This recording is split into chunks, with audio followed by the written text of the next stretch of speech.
दमणदीव सांसद उमेश भाई पटेल ने वीर नर्मद यूनिवर्सिटी में हुए शराब कांड की कड़ी आलोचना करते हुए कहा कि गुजरात राज्य में से नशाबंदी हटाकर उसे शराब निषेध मुक्त कर देना चाहिए, जिससे गुजरात राज्य के साथ साथ केंद्र की आय में भी बढ़ोतरी हो सके। गुजरात में नशाबंदी से अधिकारियों और नेताओं की तिजोरियां भरने की बजाय गुजरात राज्य और केंद्र की तिजोरी को भरा जाए तो उसमें गलत क्या है। सांसद ने गुजरात पुलिस को भी आड़े हाथ लेते हुए कहा कि मध्यम वर्गीय एवं निर्दोष पर्यटकों को पुलिस परेशान करना बंद कर अपना कर्तव्य सार्थकता से निभाए। તમે જાણો જ છો, મેં આગળ પણ કીધું હતું ને આજે ફરી કહી રહ્યો છું, ગુજરાતમાં દારૂ બેફામ રીતે વેચાય છે. જેટલો ઇઝી દમણમાં નથી દારૂ અવેલેબલ થતો, એનાથી વધારે ઇઝી રીતે ગુજરાતમાં દારૂ અવેલેબલ છે. અને તેનું દૃષ્ટાંત આ વીર નર્મદ યુનિવર્સિટીમાં થયેલો દારૂનો કાંડ છે. હવે મને બતાવો કે વીર નર્મદ યુનિવર્સિટીમાં દારૂ કેવી રીતે પહોંચ્યો? શું ઉડીને ગયો કે ટનલમાંથી ગયો?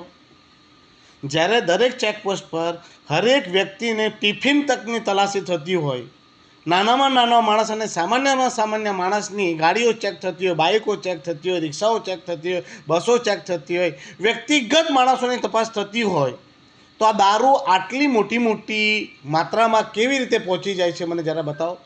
શું એમાં પોલીસોને જાણ નથી? શું પોલિટિશિયનોને જાણ નથી? તમે ગુજરાતમાં આટલી માત્રામાં દારૂ વેચાય છે એ બધાને જ જાણકારી છે.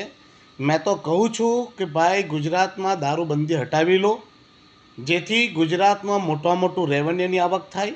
ગુજરાત સાથે સાથે ભારત સરકારની પણ રેવન્યુની આવક થાય. બાકી દારૂ તો આમો પીતા જ છે. આમ સરકારની તિજોરીની જગ્યાએ પાવરફુલ પોલિટિશિયનોના ઘરમાં તિજોરી ભરાય છે, મોટા અધિકારી અને પોલીસ અધિકારીઓની ઘરની તિજોરી ભરાય છે. અને આમાં મોટા માણસો અયાસી કરે છે, મોજ મસ્તી કરે છે, અને નાનો માણસ, ગરીબ માણસ નિમ્ન કક્ષાની દારૂ પીને મરે છે. અને આવા નાના કેસોમાં બિચારો સપડાય છે અને તે જ તકલીફ ભોગવે છે.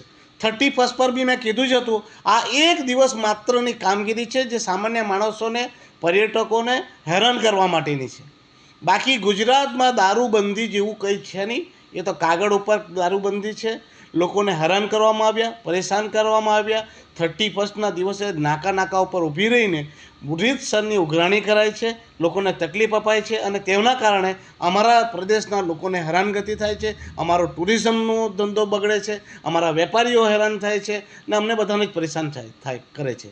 એટલે હું પાછો કહું છું, વીર નર્મદ યુનિવર્સિટીમાં થયેલા કાંડમાં નાના માણસો દંડાશે અને મોટા માણસો બચી જશે.